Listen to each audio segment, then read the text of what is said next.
Hello guys, may buntag, magandang araw. Happy Sabbath everyone. Andito tayo ngayon sa Masilingan, Bacolod City, sa Seventh Adventist Church. Today is Saturday at meron tayo simba ngayon. Itong church na to ay under construction, nire-renovate. Yan o. Kasi paayusin. So nagsugod na sila. Ito ang mga struktura nga ginaobra sa mga panday natin. Yan. Bali ano to 3, 4, 5 haligi daw yan. Ang mangyayari, itong bubong ang tataasin niya sa taas. So maaga pa. Alas 8 pa lang. 8:20. Wala pa yung mga ating mga kapatid.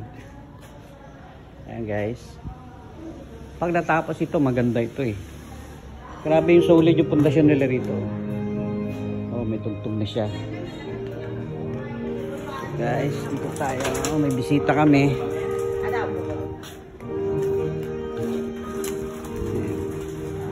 Magaling ng Sipak sa Murcia.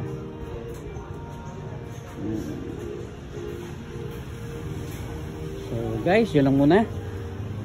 Update na lang ako mamaya. Ayun, magandang umaga, magandang mayang buntag. Dito ulit tayo ngayon mga kamanong. Nasa simbahan tayo. Tayo ay magsisimba at araw ngayon ng Sabat. So guys, thank you so much for the last na video ko, vlog ko. Maraming salamat po sa mga nanood. Gumali kung nagpunta ako ng downtown. So ngayon naman ang ating vlog ngayon ay dito sa church muna. So I will come back guys.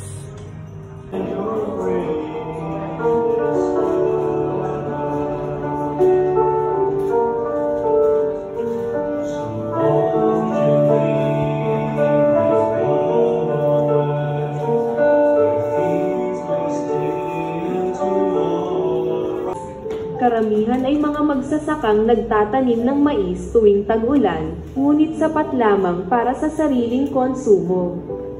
Kaunti lamang ang kanilang kita. Mataas din ang bilang ng mga lasenggo at nagbubuntis na kabataan.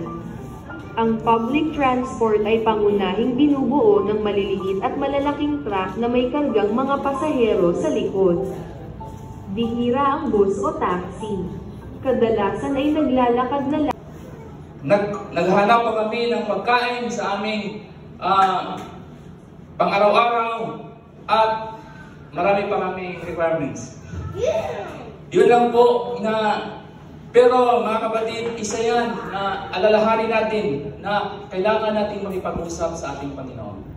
Dahil kung hindi, talagang mahihirapan tayo kapag tayo ay naglilingkod sa Panginoon.